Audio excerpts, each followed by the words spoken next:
আমাদের প্রত্যেকের লাইফেই প্রতিদিন ২৪ ঘন্টা করে সময় থাকে। আমরা কেউ সেই সময়টাকে একেবারে প্রপারভাবে ইউজ করি, আবার কেউ সেই সময়টাকে একেবারেই অযত্নে বা অবহেলায় নষ্ট করে ফেলি। এবং আমাদের বর্তমান জেনারেশনের সবথেকে বড় একটা প্রবলেম হলো যে আমাদের দিন বা রাতের বেশিরভাগ সময় কাটে কিন্তু মোবাইলে স্ক্রল করতে করতে। সারাদিন হয়তো আমরা ফেসবুকে বিভিন্ন টাইপসের জিনিসপত্র দেখা ট্রাই করি, ইনস্টাগ্রামে রিল দেখা ট্রাই করি এবং বিভিন্ন টাইপসের আজে বাজে ভিডিও থেকে শুরু করে এই টাইপসের জিনিসপত্র কিন্তু আমাদের পুরো দিনটাকে নষ্ট করে ফেলে।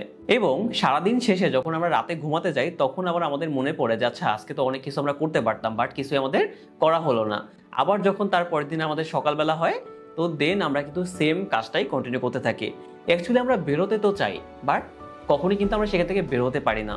কারণ এই যে এত টাইপসের ডিস্ট্রাকশন আপনি ফিল করতেছেন এবং এত টাইপসের জিনিসপত্র আপনার সামনে প্রতিনিয়ত আসতেছে, আপনি একটার পর একটা কিন্তু বারবার করে দেখেই যাচ্ছেন। তাহলে এখান থেকে যদি আপনি বের হওয়ার কথা চিন্তা করে একবার থাকেন এবং যদি আপনি বের হতে চান, তাহলে আজকের এই ভিডিওটা কিন্তু সম্পূর্ণরূপে আপনার জন্য। কারণ আজকে আপনাদের জাস্ট ছোট্ট একটা রুল আপনাদের সাথে শেয়ার করার ট্রাই করবো, যে রুলটা যদি আপনি ফলো করতে পারেন আপনি দেখবেন যে 1 থেকে 2 মাসের ভিতরেই কিন্তু আপনি এই জায়গা থেকে আস্তে আস্তে করে বেরোতে পারবেন। অনেকেই হয়তো আপনাকে বলতে পারে যে আপনি প্রচুর পরিমাণ সোশ্যাল মিডিয়া বা এই টাইপসের জিনিসপত্রতে এডিক্টেড আছেন, সো আপনি আজকে ভিডিওটা দেখার পরে কালকেই হয়তো সব ছেড়ে দিতে পারবেন। এটা কিন্তু একদমই পসিবল না। সো একটু টাইম দিবেন এবং এই প্রসেসটা ফলো করবেন। আমি কথা দিয়েছি দেখবেন আপনার কিন্তু এই জিনিসটা একেবারেই পরিপূর্ণভাবে চলে যাবে। এবং যখন যাবে তখন আপনি এই ভিডিওতে এসে একটা কমেন্ট করতে পারেন যে ভাই আমার সোশ্যাল মিডিয়ার এডিকশনটা কিন্তু এখন পুরোপুরিভাবে চলে গেছে।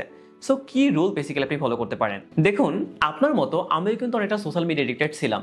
আমারও সারাদিন রিল দেখতে, টিকটক দেখতে, ইউটিউব দেখতে ভালো লাগতো এবং সেটা এখনও লাগে। এমন না যে ঠিক আছে আমি একদমই সবকিছু বাদ দিয়ে দিয়েছি, এরকমটা কিন্তু একদমই না। কিন্তু আমি আমার কাজের জায়গাটা ফিক্স রেখেছি, যেখানটাতে আমি কাজ করব, দেন যখন আমার সময় বেঁচে যাবে বা ফ্রি টাইমে ওই কাজগুলো করব। এবং আরেকটা জিনিস যেটা সবচেয়ে বেশি আমার ক্ষেত্রে কাজ করেছে সেইটা হলো যে প্রথম অবস্থায় ধরুন আমি ধরে নিলাম যে আপনি প্রতিদিন 4 থেকে 5 ঘন্টা এরকম আপনি ফোনে স্ক্রল করেন এবং যে টাইপসের ভিডিও আপনি দেখেন সেগুলো হয়তো আপনার কোনো কাজের না, সেটা হয়তো কোনো টাইপসের ফানি ভিডিও হইতে পারে বা বিভিন্ন টাইপসের জিনিসপত্র হইতে পারে আর কি। তো প্রথম কাজটাই হবে আপনি একবারই এটা একদম ছেড়ে দিতে পারবেন না। আপনি যেটা করবেন, আপনি যেটা শিখতে চাচ্ছেন, ধরুন আপনি গ্রাফিক ডিজাইন শিখবেন বা আপনি ভিডিও এডিটিং শিখবেন বা যাই কিছু শিখেন না কেন, আপনি ওই রিলেটেড বিভিন্ন টাইপসের পেজগুলোকে আপনি ফলো দেওয়া শুরু করবেন। ঠিক আছে? সো এতে করে যেটা হবে কি যে আপনি যখন এগুলোকে ফলো দেবেন, যখন আপনি ফেসবুকে যাবেন এবং স্ক্রল করতে থাকবেন, আপনার সামনে ওই টাইপসের ভিডিও আসতে থাকবে। প্রথম অবস্থায় আপনি অনেকটা বোরিং ফিল করবেন যে কেন আসলে এই টাইপসের ভিডিও আসে বা আমি তো এই টাইপটা চাই না, আমি তো ওই টাইপসের ভিডিওগুলো দেখতে আমি বেশি স্বাচ্ছন্দ্য বোধ করি। তো আপনি যেটা করবেন দেখবেন যে প্রথম দিন হয়তো 5 ঘন্টা টাইম আপনি দিতেন, তো সেইখান থেকে আপনি সরে এসে আস্তে করে আপনি দেখবেন যে সেটা 4 ঘন্টায় নেমে যাবে। কারণ যেহেতু আপনি বিরক্ত ফিল করতেছেন, দেখবেন আপনি ওই জিনিসটা কিন্তু আর দেখতে চাইবেন না। সো এরকম করে যখন আপনি এই জিনিসটা সেট আপ করবেন যে ঠিক আছে আপনি কোনো একটা জিনিস দেখছেন যেটা আপনার প্রফেশনের সাথে যায় বা যেটাতে আপনি কাজ করতে চাচ্ছেন, সেইটার সাথে রিলেটেড জিনিসপত্র আপনি দেখা শুরু করছেন। তো এই যে প্রথম ইনিশিয়েটিভটা, এইটাই কিন্তু আপনার কি করবে, আপনি সোশ্যাল মিডিয়া এডিক্টেড সেম থাকবেন, আপনি হয়তো 5 ঘন্টা স্ক্রল করবেন, কিন্তু এই 5 ঘন্টার ভিতর আপনি দেখবেন যে ওই 1 ঘন্টা করে আপনার কিন্তু সামনে ওই টাইপসের ভিডিও আসতে থাকবে। তার মানে আপনি এবার ভাবছেন যে আপনার সময়টা নষ্ট হচ্ছে, কিন্তু পরোক্ষভাবে কিন্তু আপনি 1 ঘন্টা সময় মাঝখান দিয়ে বাঁচিয়ে নিচ্ছেন। তো এই যে ব্যাপারটা, এইটা কিন্তু আপনি ফার্স্টে নিজের ভিতরে অ্যাডাপ্ট করতে পারেন। যখন আপনি এটা করবেন আপনি দেখবেন যে এই জিনিসটা আপনার ওইটুক জায়গায় কমে গেল। এবার আসি যে কাজটা আপনি আরেকটা জিনিস করতে পারেন, যদি আপনার মনে হয় যে ঠিক আছে ভাই আমি কাজ করতে চাই বা কাজ করতে পারি না, আপনি তো ফ্রিল্যান্সিং করেন বা ঘরে বসে কাজ করেন বা যাই কিছু করেন না কেন, যারা ঘরে বসে কাজ করে তাদের ক্ষেত্রে এই জিনিসটা বেশিরভাগ ক্ষেত্রেই হয়। কারণ যারা আমরা অফিসে জব করি তারা হয়তো 8 ঘন্টা ডিউটি করে এসে তো নর্মালিভাবে কিছু একটা ভিডিও দেখে আমরা ঘুমিয়ে পড়ি, বাট ঘরে থাকলে যেটা হয় যে আপনারা কিন্তু সেই বেশি জিনিসটা ইউজ করি, তাই না? সো আপনি যেটা কাজ করবেন সেটা হচ্ছে যে আপনার যে টাইমটা আছে সেই টাইমটাকে আপনি চাইলে 30 মিনিট অথবা 1 ঘন্টা একটা স্লোটে ভাগ করবেন। স্লোটে ভাগ করে আপনি প্রত্যেকটা জিনিস আপনি খাতায় লিখবেন যে আচ্ছা আমি এই 1 ঘন্টায় এই কাজগুলো করব বা আমি এই আধা ঘন্টায় এই কাজগুলো করব এবং এটা আমার করতেই হবে। এবং প্রত্যেকটা কাজের পরে আপনি নিজেকে একটা চ্যালেঞ্জ দিবেন, যদি আমি এটা করি সো আমি এটা পাবো, যদি আমি এটা করি সো আমাকে আমি এটা দিব। এই যে চ্যালেঞ্জ দেয়া বা নিজের একটা রিওয়ার্ড দেয়া, এই জিনিসটা কিন্তু খুব ভালো করে কাজ করে। এই ধরেন আপনি রিলেশন করেন, ঠিক আছে, আপনি ধরেই নেন যে আপনি 2 ঘন্টা কাজ করবেন, 2 ঘন্টা কাজ করে দেন আপনি কথা বলবেন। ইটস ওকে, যদি আপনার কাছে এটা মনে হয় আপনি করবেন, কোনো প্রবলেম নাই। কিন্তু ওই 2 ঘন্টার ভিতরে একেবারে যে করবেন এরকমটা না, 2 ঘন্টার ভিতরে আপনি 10 মিনিট করে ব্রেক দেন বা আপনি 5 মিনিট করে ব্রেক দেন, যে হাফ আওয়ার পর পর 5 মিনিট আপনি ব্রেক দিলেন।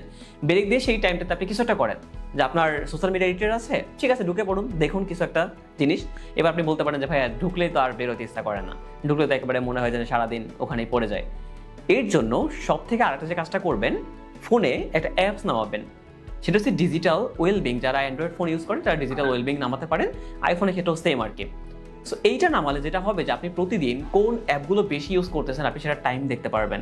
অ্যান্ড টাইম দেখতে যেটা আপনার মনে হবে যে প্রতিদিন যখন আপনি এটা দেখবেন, আপনি সেখান থেকে একটু কম করার ট্রাই করবেন। আচ্ছা আমি কালকে হয়তো 5 ঘন্টা দেখছি, সো আজকে আমি দেখা ট্রাই করি যে 4 ঘন্টা 59 মিনিট আমি দেখা ট্রাই করবো, 1 মিনিট আমি কমাবো। ওই যে আপনি 1 মিনিট নিজের মাইন্ড থেকে কমালেন না, ওই মাইন্ড থেকে 1 মিনিট কমানোর জিনিসটাই কিন্তু আপনার পরবর্তী দিনে সেটা দেখবেন অলমোস্ট প্রায় আধা ঘন্টাতে চলে আসবে। জাস্ট এই একটা জিনিস ফলো করেন এবং নিজের টাইম স্লটগুলোকে ভাগ করেন এবং সেই অনুযায়ী যা শুধুমাত্র কাজ করে যান, আপনি দেখবেন মাত্র 2 মাসের ভেতর আপনার এই জিনিসটা একেবারে টোটালি বাদ হয়ে যাবে। এবং লাস্টলি আমি আর একটা কথা বলবো, সেইটা হচ্ছে আপনি কাউকে কথা দিন। কথা দেওয়ার মানে হলো, ধরেন আপনার মা হতে পারে, বাবা হতে পারে, বা যে কোনো কেউ হতে পারে, আপনি তাকে কথা দিন যে না আমি আজকে 5 ঘন্টা ব্যবহার করব না। এবং এমন কাউকে সেটা বলুন, সে যেন, যদি আপনি সেটা বলেন এবং যদি আপনি সেটা করেন, সে যেন আপনাকে বলে সেটা, বা আপনাকে ট্রোল করে, যাই কিছু করুক না কেন, সে যেন আপনাকে বলে ব্যাপারটা, দরকার আপনি ফেসবুকে জানান সেটা, ঠিক আছে? জানিয়ে তারপরে দিন একটা কাউন্টার পোস্ট করেন যে আমি কালকে 5 ঘন্টা এরকম করছি, বাট আমি তো সেটা করতে পারিনি, আমি 6 ঘন্টা করে ফেলছি। আপনি দেখবেন মানুষজন আপনাকে হাহা দেওয়া শুরু করবে এবং ওইটাই হচ্ছে আপনার চেঞ্জের সব থেকে বড় হাতিয়ার হবে। সো মা হতে পারে, বাবা হতে পারে, যে কেউ হতে পারে, আপনি তাকে বলে রাখেন যাতে সে আপনাকে রিমাইন্ডার দেয়, না আপনি আজকে 5 ঘন্টা ব্যবহার করতেছেন, সো এর থেকে যেন কখনো বেশি একদমই না হয়। সো আই থিঙ্ক যারা এই কাজটা করতে পারবেন তারা দেখবেন এই জিনিসটা কিন্তু ইজিলি ভাবে ফিক্স হয়ে যাবে। সো ভালো থাকুন সবাই এবং টাইমের প্রপার ইউজ করুন, এবং টাইমের প্রপার ইউজ করে আপনি একজন প্রপার সাকসেসফুল পারসন হয়ে যান, সেইটাই আমি চাই। এবং আপনি যদি এটা প্রপার করতে পারেন তাহলে বেসিক্যালি আমার ভিডিওটা সার্থক হবে। সো ভালো থাকবেন সবাই, দেখা হবে নতুন কোনো ভিডিওতে।